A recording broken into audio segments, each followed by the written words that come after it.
بسم اللہ الرحمن الرحیم الحمد للہ وکفیٰ وسلام علی عبادہ الذین اصطفیٰ اما بعد۔ حضرت عائشہ رضی اللہ عنہا سے روایت ہے کہ رسول اللہ صلی اللہ علیہ وسلم نے ارشاد فرمایا کہ ذی الحجہ کی 10ویں تاریخ یعنی عید الاضحیٰ کے دن فرزند آدم کا کوئی عمل اللہ تعالیٰ کو قربانی سے زیادہ محبوب نہیں، اور قربانی کا جانور قیامت کے دن اپنے سینگوں اور بالوں اور کھروں کے ساتھ زندہ ہو کر آئے گا، اور قربانی کا خون زمین پر گرنے سے پہلے اللہ تعالیٰ کی رضا اور مقبولیت کے مقام پر پہنچ جاتا ہے۔ بس اے خدا کے بندو، دل کی پوری خوشی سے قربانیاں کرو۔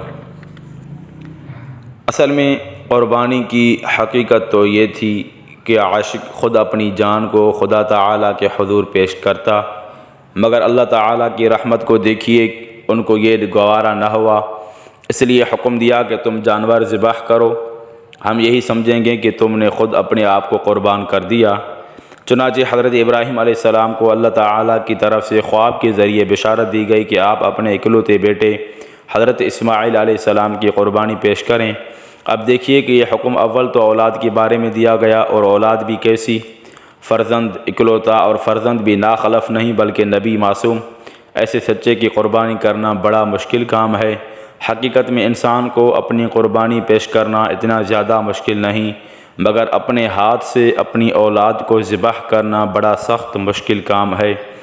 مگر چونکہ حکم خداوندی تھا، اس لیے آپ نے اپنے بیٹے کی محبت پر حکم خداوندی کو مقدم رکھتے ہوئے فرمان الہی کے سامنے سر تسلیم خم کر دیا، اور حضرت اسماعیل علیہ السلام کو منا کے منحر میں لے گئے اور فرمایا، بیٹا مجھے خدا تعالیٰ نے حکم دیا ہے کہ میں تجھ کو ذبح کر دوں۔ تو اسماعیل علیہ السلام نے فوراً یہ فرمایا، افعل ما تؤمر، یعنی جو آپ کو حکم ہوا ہے ضرور کیجئے۔ اگر میری جان کی ضرورت ہے تو ایک جان کیا، اگر 1000 جانیں بھی ہوں تو نثار ہیں۔ چنانچہ حضرت ابراہیم علیہ السلام نے رسیوں سے پہلے ان کے ہاتھ پاؤں باندھے، پھر چھری تیز کی۔ اب بیٹا بھی خوش ہے کہ خدا کی راہ میں قربان ہو رہا ہوں، اور باپ بھی خوش ہے کہ میں اپنے ہاتھ سے بیٹے کی قربانی پیش کر رہا ہوں۔ چنانچہ حکم خداوندی کی تعمیل میں اپنے بیٹے کی گردن پر چھری چلا دی۔ جب چھری کند ہو گئی تو اس وقت حکم الہی ہوا، قد صدقت الرؤیا انا کذالک نجزی المحسنین، الصافات پارہ نمبر 23۔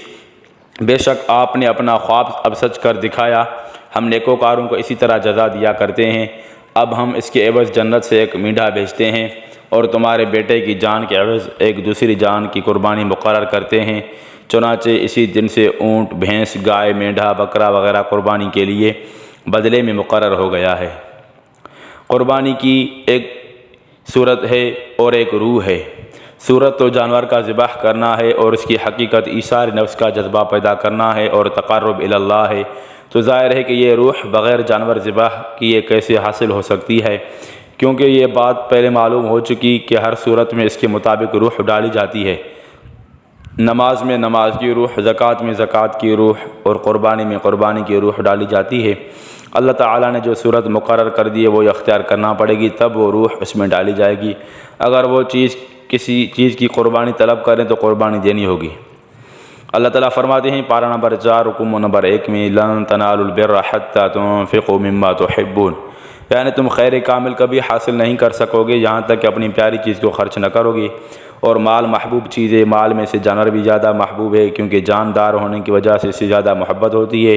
اس لیے کہ اگر بے جان چیز ضائع ہو جائے تو آدمی دوسرا گھڑ کر بنا سکتا ہے، بخلاف جاندار کے کہ اگر وہ فنا ہو گیا دوسرا ویسا نہیں ملتا۔ اور یہ مال ایسی چیز ہے کہ فنا ہو کر یہ نفع پہنچاتا ہے۔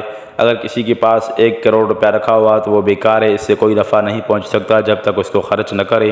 تو جب دنیاوی منافع اس کو خرچ کیے بغیر نہیں مل سکتے تو اللہ تعالیٰ کے رضا، خوشنودی جو اعلیٰ ترین نفع ہے، وہ محبوبات نفس کی قربانی کیے بغیر کیسے حاصل ہو سکتی ہے؟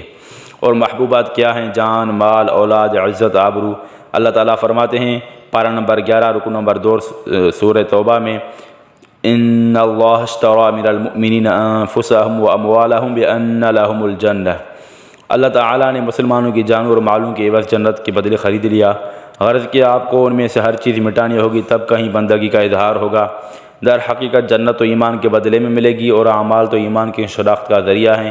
جس سے اگر سونا خریدا جائے تو اس کو کسوٹی پر گھسا کر دیکھا جاتا ہے، اگر کھرا ہے تو اس کی قیمت ادا کرتے ہیں، ورنہ نہیں تو اس جگہ قیمت سونے کی ہوتی ہے، لکیروں کی نہیں جو کسوٹی پر پڑ جاتی ہیں۔